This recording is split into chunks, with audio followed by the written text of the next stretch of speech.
अणुसंख्यक गुणधर्म चल रहे थे, उनमें चौथा जो हमारा अणुसंख्यक गुणधर्म था वो था परासरण दाब। ठीक है, तो परासरण दाब को समझने से पहले अपने जो इसमें परासरण को समझा जाए कि परासरण क्या चीज होती है।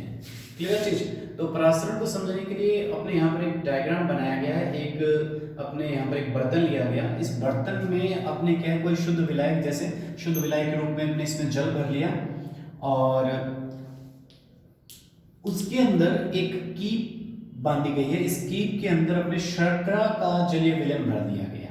क्लियर चीज। और इस कीप को जो मुंह है इसका, इस मुंह के ऊपर अर्धपारगम्य झिल्ली लगा दी गई। अर्धपारगम्य झिल्ली से हमारा जो अर्थ है वो क्या है कि अर्धपारगम्य झिल्ली क्या होती है। ठीक है, इसका मतलब समझा जाए, इसको अपने सेमी परमिएबल मेम्ब्रेन भी बोल सकते हैं। ये क्या होती है कि एक ऐसी झिल्ली जिसमें से विलायक के कण तो गति कर पाए, ठीक है, लेकिन उसमें से विलेय के जो कण हैं वो गति न करे, ऐसी झिल्ली को अपने क्या बोलते हैं, अर्धपारगम्य झिल्ली कहा जाता है। विलायक के कण गति क्यों करते हैं, क्योंकि सामान्यतः ये माना जाता है कि विलायक के कणों का जो आकार है वो विलेय के कणों के आकार से क्या होता है, छोटा होता है। तो छोटे आकार के कण होने के कारण से विलायक के कण अर्धपारगम्य झिल्ली में से गति कर सकते हैं, लेकिन विलेय के कणों का आकार बड़ा होने के कारण से वो अर्धपारगम्य झिल्ली में से गति नहीं कर सकते हैं। सामान्यतः जो अर्धपारगम्य झिल्ली है वो अर्धपारगम्य झिल्ली हमारे पास पार्चमेंट या आपने कह सकते हैं कि जो बकरे या सूअर के ब्लडर से इसको बनाया जाता है। ठीक है, तो पार्चमेंट या बकरे या सूअर के ब्लडर से इसको बनाया जाता है। रासायनिक रूप से भी अपने अर्धपारगम्य झिल्ली का निर्माण किया जा सकता है। रासायनिक रूप से अर्धपारगम्य झिल्ली को बनाने के लिए अपने कॉपर सल्फेट के अंदर पोटेशियम फेरोसाइनाइड को मिक्स कर दिया जाता है। ठीक है, कॉपर सल्फेट विलयन के अंदर किसको मिक्स कर दिया जाता है, पोटेशियम फेरोसाइनाइड को मिक्स कर दिया जाता है। तो पोटेशियम फेरोसाइनाइड को मिक्स करने पर हमारे पास जो दोनों के अभिक्रिया से जो पदार्थ बनेगा उस पदार्थ को अपने जो कॉपर फेरोसाइनाइड जो बन रहा है, ये कॉपर फेरोसाइनाइड हमारे पास किसका कार्य करेगा, एक अर्धपारगम्य झिल्ली का कार्य करेगा। तो रासायनिक रूप से अर्धपारगम्य झिल्ली बनाने के लिए अपने कॉपर सल्फेट की जो अभिक्रिया है वो अपने पोटेशियम फेरोसाइनाइड के साथ करवा देते हैं, तो कॉपर फेरोसाइनाइड का निर्माण होता है। ये कॉपर फेरोसाइनाइड एक अर्धपारगम्य झिल्ली का कार्य करता है। तो ये तो हो गया अपने सामान्य रूप से, और ये हो गया रासायनिक रूप से अर्धपारगम्य झिल्ली कैसे बनाई जाती है। अर्धपारगम्य झिल्ली होती क्या है वो अपने यहाँ पर क्लियर कर दिया कि अर्धपारगम्य झिल्ली में से सिर्फ जो सरंध्रित पात्र होता है, सरंध्रित झिल्ली है, एक रंध्र से बनी हुई झिल्ली है जिसमें सरंध्र होते हैं। इन रंध्रों से विलायक के कण गति कर सकते हैं, लेकिन विलेय के कण इन रंध्रों से गति नहीं कर सकते हैं। तो अपने क्या किया, ये रंध्रित झिल्ली जब इसकी की जो मुंह था इसके ऊपर अपने लगा दिया गया तो होगा क्या कि यहां पर भरा गया शर्करा का विलयन, जिसको अपने कह सकते हैं कि एक तरह से ये सांद्र प्रवृत्ति का हो गया है ना। तो होगा क्या कि जो विलायक के कण हैं, शुद्ध विलायक के कण, ये सरंध्रित झिल्ली से होते हुए इस कीप के अंदर प्रवेश कर जाएंगे। तो इस कीप के अंदर जब प्रवेश करेंगे तो इस कीप के अंदर के जो विलयन का जो लेवल है वो लेवल क्या हो जाएगा, ऊपर की ओर उठना शुरू हो जाएगा। और जो विलयन के जो कणों का ऊपर की ओर उठना शुरू हो जाएगा तो इस प्रक्रिया को अपने क्या नाम दिया जाता है, परासरण नाम दिया जाता है। ठीक है, तो परासरण में क्या हुआ कि अपने देखा गया यहां से कि जो शुद्ध विलायक के जो कण हैं वो शुद्ध विलायक के कण किस तरफ गति कर रहे हैं, विलयन में गति कर रहे हैं अर्धपारगम्य झिल्ली से होते हुए। तो परासरण क्या हो गया कि शुद्ध विलायक के कण जब अर्धपारगम्य झिल्ली से होते हुए विलयन में जब गति करते हैं, ठीक है, तो उस प्रक्रिया को क्या कहा जाता है, परासरण कहा जाता है। परासरण जो शब्द है हमारे पास एक ग्रीक भाषा के शब्द ऑस्मोस से बना है। ठीक है, ग्रीक शब्द है ओस्मोस, इससे बना हुआ शब्द है परासरण, और जिसका अर्थ अगर देखा जाए तो इसका अर्थ होता है धकेलना। ठीक है, तो ये हमारे पास परासरण, और ये जो शब्द सबसे पहले अपने अगर अपनी बात करें तो ये हमने को सबसे पहले शब्द नोलेट ने दिया था। ठीक है, तो परासरण शब्द की जो उत्पत्ति थी ग्रीक भाषा के शब्द ओस्मोस से हुआ है, और ये शब्द अपने को सर्वप्रथम नोलेट ने दिया था। तो अपने पास यहाँ से जो परासरण की जो परिभाषा बनती है, वो परिभाषा क्या बनी, विलाय के अणुओं का अर्धपारगम्य में झिल्ली से होकर शुद्ध विलायक से विलयन की ओर गति करना। ठीक है, तो अपने यहाँ पर जो अपने इसकी परिभाषा दे सकते हैं कि हमारे पास इसकी परिभाषा क्या बनी कि अपने कहा विलायक के कणों का अर्धपारगम्य झिल्ली से होकर शुद्ध विलायक से विलयन की ओर गति। ठीक है, अपने यहाँ पर कहा विलायक के अणुओं का अर्धपारगम्य झिल्ली से होकर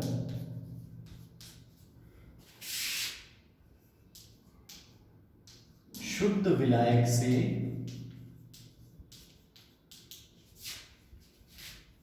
विलयन की ओर गति। इस प्रक्रिया को अपने नाम क्या दिया जा सकता है, परासरण नाम दिया जा सकता है। ठीक है, या आपने कह सकते हैं तनु विलयन से सांद्र विलयन की ओर। ठीक है, अगर अपनी दूसरी परिभाषा इसकी क्या बना सकती है, अगर हमारे पास दो समान विलय को अलग अलग सांद्रताओं के हैं, ठीक है, दो अलग अलग सांद्रताओं के अपने क्या बनाए गए, विलयन बनाए गए। जैसे अपने पास कह सकते हैं शक्कर के दो जलीय विलयन बनाए गए, एक में जो शक्कर की सांद्रता 1 कम रखी गई और दूसरे में जो शक्कर की सांद्रता है वो 2 कम रख दी गई। तो एक विलयन कैसा हो गया, तनु विलयन हो गया, और दूसरा विलयन क्या हो गया, सांद्र विलयन हो गया। तो इसमें क्या कह सकते हैं अपने कि जो विलायक के कण है वो तनु विलयन से सांद्र विलयन की ओर स्वतः प्रवाह करते हैं। ठीक है, परासरण क्या हो सकता है, दो समान विलयों से विलायक के कणों का तनु विलयन से सांद्र विलयन की ओर जो स्वतः प्रवाह होता है, उस स्वतः प्रवाह को अपने क्या नाम देते हैं, परासरण नाम दिया जाता है। ठीक है, तो परासरण की प्रक्रिया समझ में आ गई। इस परासरण की प्रक्रिया को समझने के लिए अपने कुछ और उदाहरण भी ले सकते हैं। जैसे अगर अपने पास जो किशमिश है, इस किशमिश को अगर अपने पानी में रखा जाए तो किशमिश फूलकर बड़ी हो जाती है। इसका जो कारण है वो क्या हुआ, परासरण के कारण से, क्योंकि किशमिश के अंदर शर्करा का जलीय विलयन है, एक अपने पास विलयन के रूप में जल एक शुद्ध विलायक हुआ, तो किशमिश के अंदर जो शुद्ध विलायक जो था वो विलयन की ओर गति करना शुरू कर दिया, जिसके कारण से वह फूल गई। तो ये अपने परासरण की प्रक्रिया को आसानी से समझा सकता है। इसी तरह से अपने देख सकते हैं कि अब गर्मियों के दिनों में फूल या सब्जियों को अपने मुरझाने से बचाने के लिए उनको पानी में रखा जाता है। तो पानी में रखने से वो फूल है जो उनकी पंखुड़ियां हैं वो मुरझाने से बच जाती है। तो ये भी परासरण के कारण से ही ये संभव हो पाता है। तो अब अपने परासरण के और एक अपने शब्द आता है परासरण से मिलता जुलता विसरण। तो परासरण और विसरण को तो अब अपने पास यहाँ पर दो एक जैसे मिलते शब्द आते हैं। एक तो आता है परासरण और दूसरा शब्द आता है अपने पास विसरण। इन दोनों में अंतर क्या है, बेसिकली में अंतर देखना जरूरी है कि परासरण क्या होता है और विसरण क्या होता है। तो पहला अंतर अपने कह सकते हैं कि परासरण की प्रक्रिया में अर्धपारगम्य झिल्ली की आवश्यकता पड़ती है, जबकि विसरण की प्रक्रिया में इस प्रकार की किसी अर्धपारगम्य झिल्ली की आवश्यकता नहीं पड़ती। दूसरा अपने अंतर दे सकते हैं कि जो परासरण की प्रक्रिया में विलायक के अणु, इसमें किसकी अणु गति करते हैं, जो विलायक है उस विलायक के अणु केवल एक ही दिशा में गति करते हैं। ठीक है, जबकि विसरण में क्या होता है कि इसके अंदर विलेय व विलायक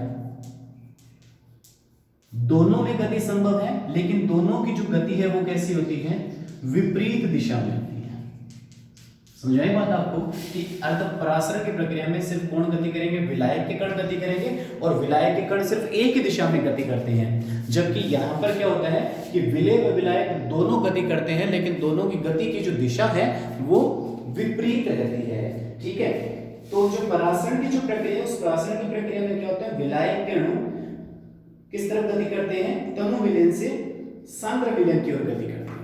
ठीक है, इसमें किस तरफ गति होती है अपने पास, कह सकते हैं तनु विलयन से सांद्र विलयन की तरफ। और इसमें गति किस तरफ होती है, उच्च सांद्रता से किस तरफ गति कर सकते हैं, अपने निम्न सांद्रता की तरफ गति होती है। ठीक है, मुख्य अंतर अपने पास आ गया। फिर अपने क्या कर सकते हैं, जो परासरण की जो प्रक्रिया है, उस परासरण की प्रक्रिया को अपने दाब डालकर रोका जा सकता है। क्या कर सकते हैं, इसको दाब डालकर अपने क्या कर सकते हैं, रोका जा सकता है। जबकि विसरण की प्रक्रिया में किसी प्रकार का अवरोध लाना संभव नहीं हो सकता। ठीक है, नेक्स्ट जो मेन अपने पास आता है कि जो परासरण की प्रक्रिया वो सिर्फ किस में संपन्न होती है, तो अपने कहते हैं कि परासरण सिर्फ और सिर्फ द्रव में हो सकता है, जबकि विसरण किस में हो सकता है, गैसीय पदार्थों में भी हो सकता है और विसरण द्रव में भी हो सकता है।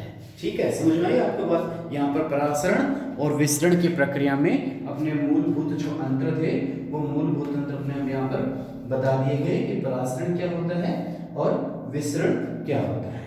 जो नेक्स्ट टॉपिक हमारे पास है,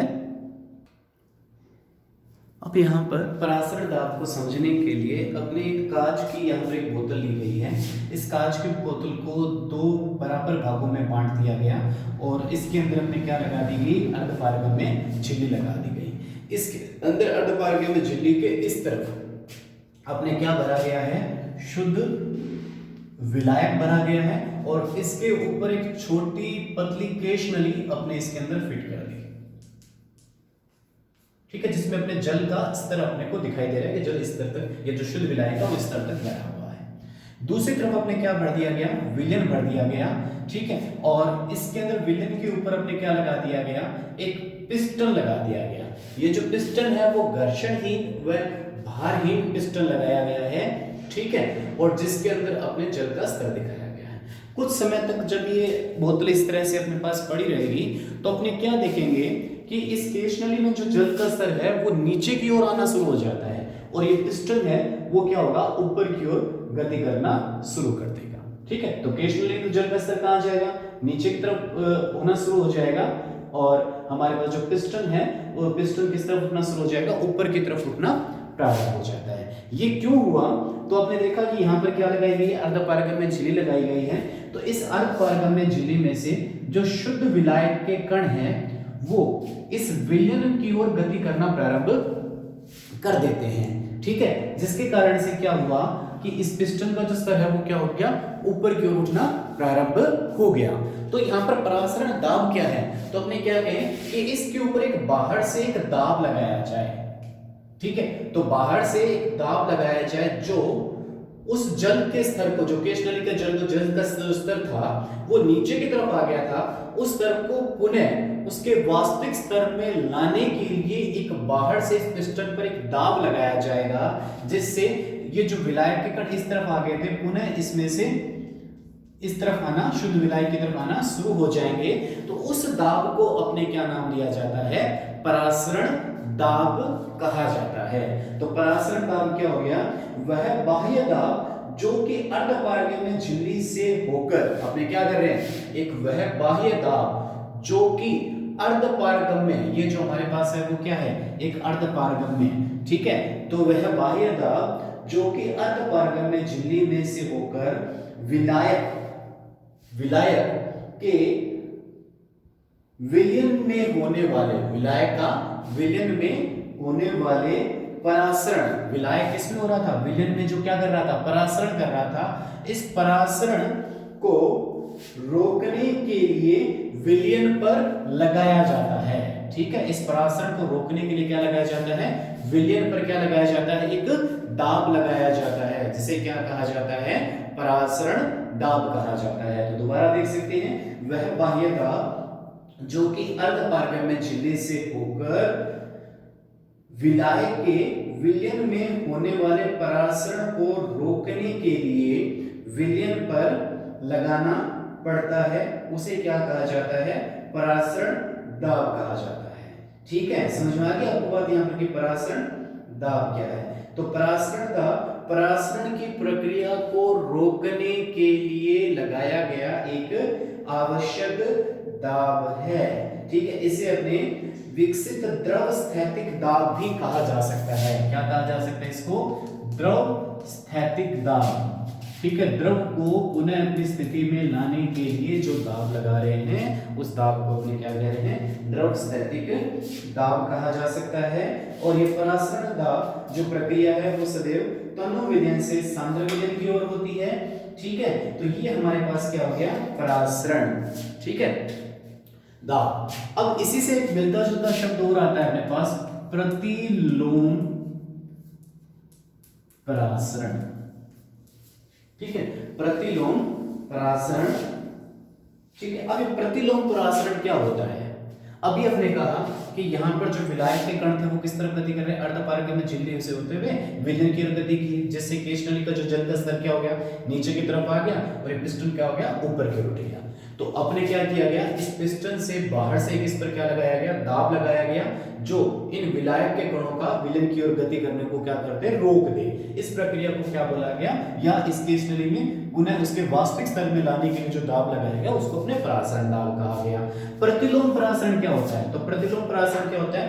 परासरण दाब से थोड़ा अधिक दाब, यदि अपने क्या करें उस विलयन के ऊपर परासरण दाब से थोड़ा अधिक दाब लगा दिया जाए तो क्या होगा?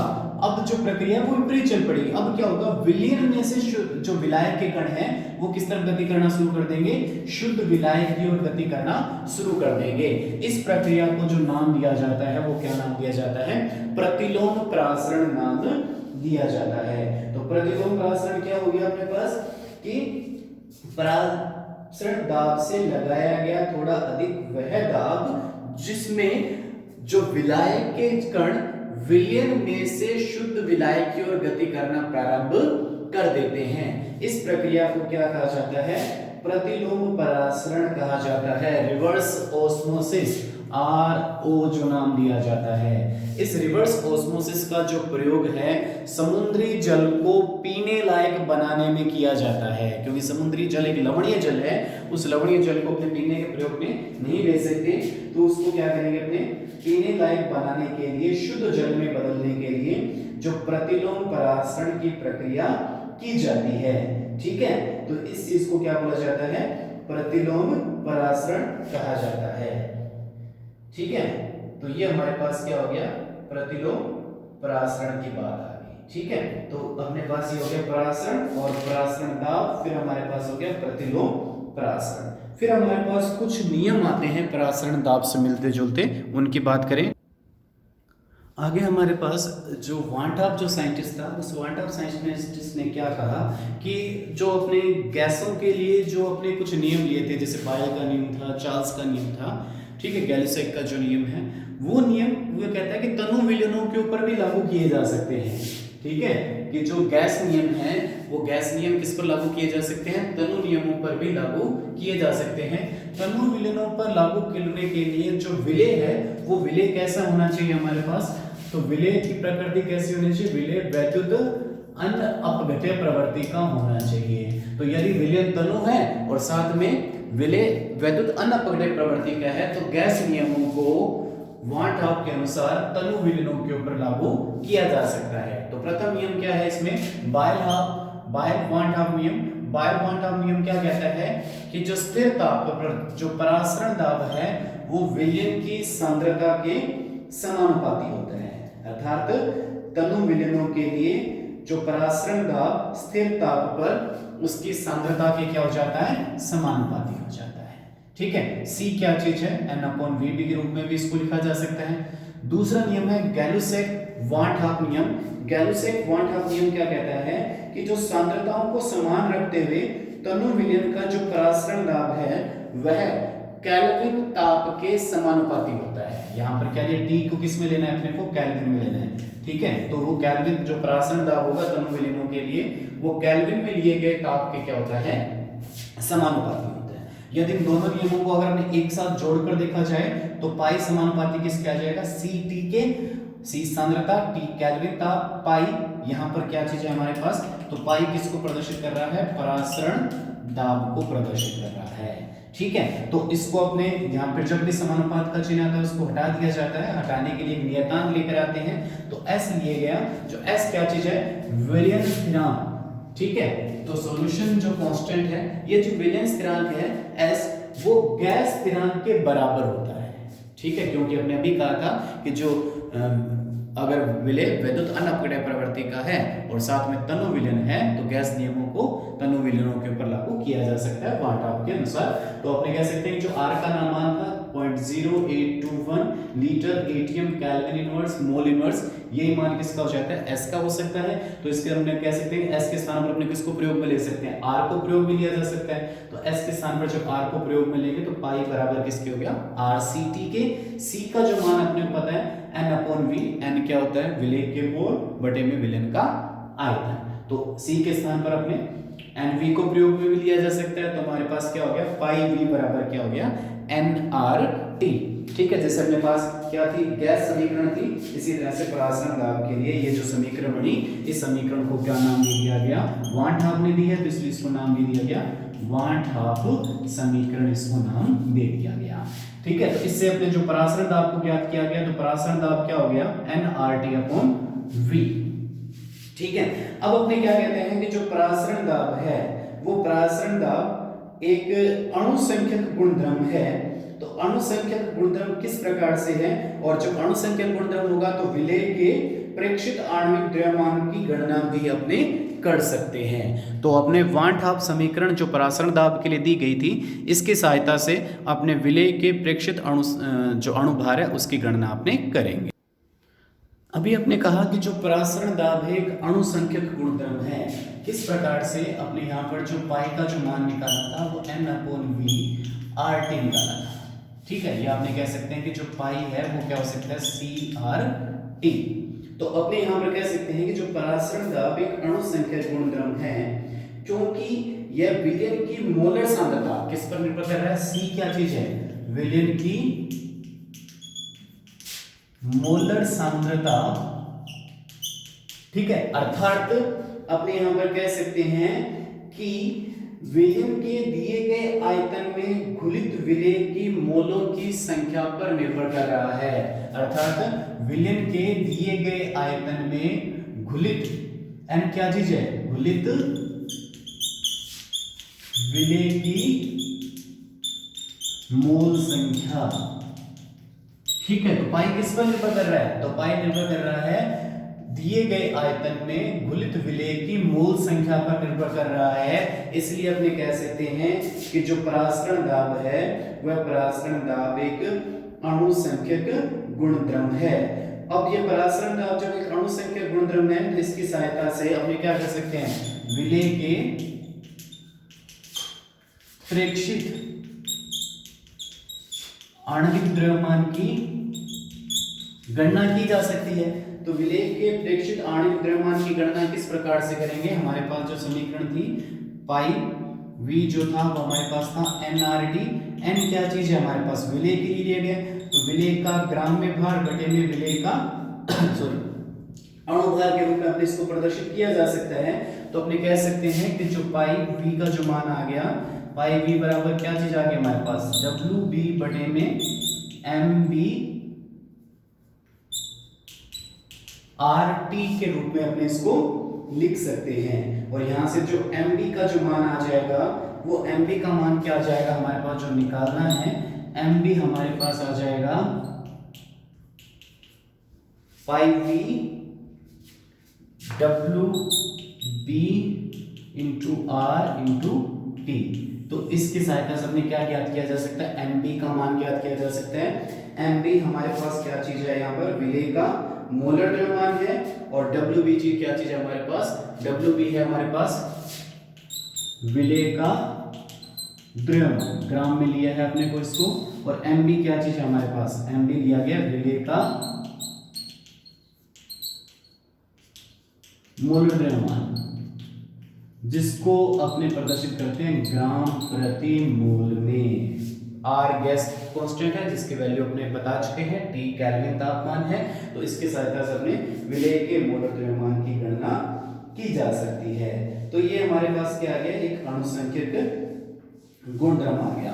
कई बार एग्जाम में अपने क्वेश्चन आ जाता है कि वृहद अणुओं के आणविक द्रव्यमान को ज्ञात करने के लिए कौन से अणुसंख्यक गुणधर्म को प्रयोग में लिया जाता है। तो वृहद अणुओं के मोलर द्रव्यमान या आणविक द्रव्यमान को ज्ञात करने के लिए परासरण दाब को प्रयोग में लिया जाता है। तो अपने पास यहाँ पर जो बताया गया कि वृहद अणु जैसे बहुलक वगैरह है, तो इनके मोलर द्रव्यमान को ज्ञात करने के लिए कौन सा अणुसंख्यक गुणधर्म सबसे बढ़िया रहता है, कौन सा सबसे उपयुक्त है, परासरण दाब को सबसे उपयुक्त गुणधर्म कहा जाता है। इसका कारण क्या है, अपने पास पहला क्वेश्चन दिया गया वृहद अणुओं के मोलर द्रव्यमान को ज्ञात करने के लिए कौन से अणुसंख्यक गुणधर्म को प्रयोग में लिया जाता है, तो हमारा जो उत्तर हुआ वो उत्तर हुआ परासरण दाब। अब क्वेश्चन आता है कि परासरण दाब को ही क्यों प्रयोग में लेते हैं, बाकी अणुसंख्यक गुणधर्मों को प्रयोग में क्यों नहीं लिया जाता। तो इसका उत्तर है कि परासरण दाब को अपने कमरे के ताप पर ज्ञात कर सकते हैं।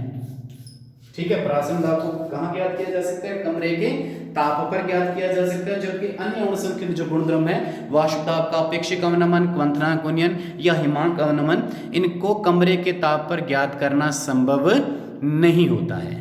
ठीक है, दूसरा जो बाकी अणुसंख्यक गुणधर्म थे उनमें मोललता शब्द को प्रयोग में लिया गया है, जबकि परासरण दाब में अपने मोलरता शब्द को प्रयोग में लिया जाता है, क्योंकि पाई बराबर n/v RT जो है, तो अपने इसको m/v क्या चीज होती है, मोलरता। तो m क्या चीज है हमारे पास, मोलरता के रूप में व्यक्त किया जा रहा है पास यहाँ पर। ठीक है, तो क्यों लिया गया, अपने क्यों प्रयोग में लेते हैं परासरण दाब को, ये उत्तर हमारे पास क्या होगा कि परासरण दाब को कमरे के ताप पर ज्ञात किया जा सकता है। इसके लिए वृहद अणुओं के मोलर द्रव्यमान को ज्ञात करने के लिए परासरण दाब को प्रयोग में लिया जाता है। अब हमारे पास इसमें कुछ और शब्द आ रहे हैं, जैसे हमारे पास आ रहे हैं विलयन 3 प्रकार के ले सकते हैं परासरण के आधार पर, समपरासरी, अलपरासरी और अतिपरासरी। समपरासरी विलयन क्या होते हैं कि दिए गए ताप पर समान मोलर सांद्रताओं वाले दो तनु विलयन, ठीक है, जो एक निश्चित तापमान पर दो समान सांद्रता के तनु विलयनों को क्या कहा जाता है, समपरासरी विलयन कहा जाता है।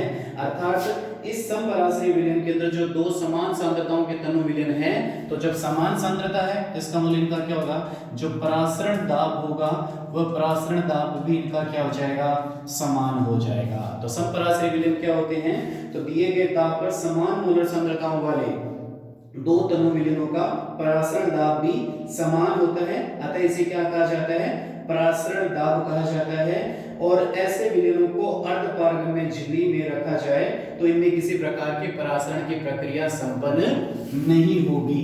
दूसरा हमारे पास कौन सा आ रहा है यहाँ पर विलयन, वो हमारे पास है अलपरासरी। अलपरासरी क्या होगा कि जब विलेय की सांद्रता कम हो, ठीक है, तो ये कौन सा होता है कि विलेय की सांद्रता जब हमारे पास क्या होगी, कम होगी, तो ऐसे विलयन क्या कहलाएगा, अलपरासरी विलयन कहलाएगा। और जब अपने कह सकते हैं विलेय की सांद्रता उच्च होती है, दो विलयन देखे जाएं, ठीक है, दो अलग अलग सांद्रताओं के विलयन है, जिस विलयन में विलेय की सांद्रता कम होगी उसे क्या कहा जाएगा, अलपरासरी विलयन कहा जाएगा। और ऐसा विलयन जिसमें विलेय की सांद्रता उच्च होगी उसे क्या कहा जाएगा, अतिपरासरी विलयन कहा जाएगा।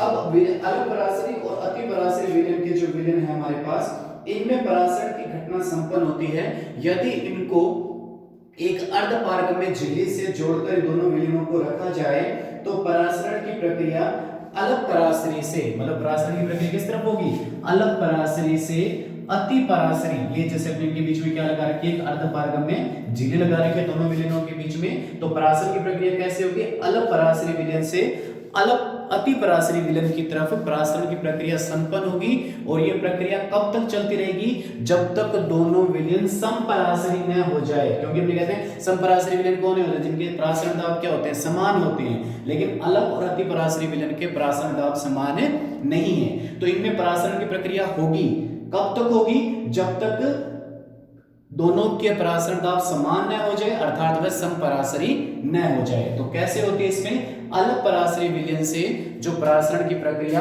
अति पराशरी विलयन की तरफ संपन्न होती है। तो ये हमारे पास क्या हो गया, तीन अपने परिभाषाएं कर ली।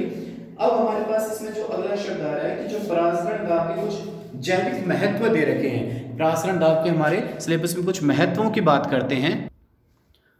अब हमारे पास जो नेक्स्ट टॉपिक है परासरण दाब का जैविक महत्व। जो परासरण की जो प्रक्रिया है मानव और जंतु दोनों में ही महत्वपूर्ण है। जैसे अपने जंतुओं में इस प्रक्रिया को समझने की कोशिश करें तो जंतुओं में इस प्रक्रिया को समझने के लिए हम देखते हैं कि जो हमारे आरबीसी सेल है या जो प्लाज्मा सेल है, इन सभी में जो NaCl की जो सांद्रता रहती है वो क्या रहती है, 0.9% NaCl की सांद्रता का विलयन रहता है, जलीय विलयन होता है। ठीक है, अब इस आरबीसी को जो 0.9% NaCl का जो जलीय विलयन है, इसको इस आरबीसी सेल को, जैसे हमारे पास एक आरबीसी सेल है ये, इसको अपने क्या कर दिया गया कि शुद्ध जल में रख दिया गया। जब आरबीसी को किस में रख देंगे, शुद्ध जल में रख देंगे। और आरबीसी कैसी है, 0.9% NaCl की सांद्रता है इसके अंदर।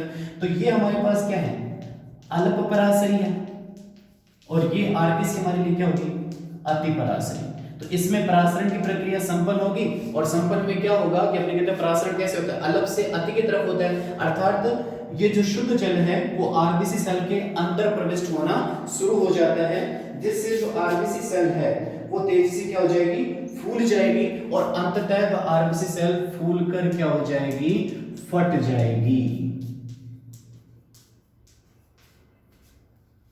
इसी प्रकार से अगर अपने इसमें दूसरा एक समझा जा सकता है कि यदि इस आरबीसी को, जिसकी सांद्रता हमारे पास क्या है 0.9% NaCl की सांद्रता है, इसको एक ऐसे जल में रखा जाए जिसकी सांद्रता 0.9 से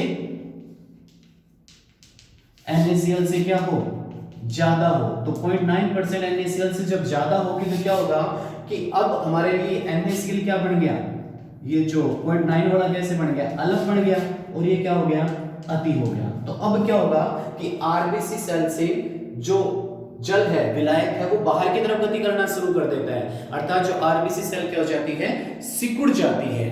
ठीक है, तो ये दोनों प्रक्रियाएं सामान्यतः अपने जितने भी जो आंखों की जो औषधि है या जितने भी अंतःशिरा या इंजेक्शन वगैरह जो बनाए जाते हैं, जो शिराओं में इंजेक्ट किए जाते हैं, उन सभी में जो लवणीय जल की जो सांद्रता है वो कितनी रखी जाती है, 0.9% रखी जाती है। यदि इस 0.9% से कम या ज्यादा के अगर अपने ये बना लिए जाए आई ड्रॉप्स वगैरह, या जो इंजेक्ट जो करते हैं अपने ग्लूकोज वगैरह, या जो इंजेक्शन इंजेक्ट किए जाते हैं जो डायरेक्ट ब्लड में, तो उनकी अगर सांद्रता 0.9% से कम या ज्यादा रख लेते हैं तो वो अल्प या अति पराशरी विलयन का निर्माण कर लेते हैं, जिससे जो आरबीसी कोशिकाएं, जो प्लाज्मा कोशिकाएं, वो या तो फूल सकती है या क्या हो सकती है, फट सकती है।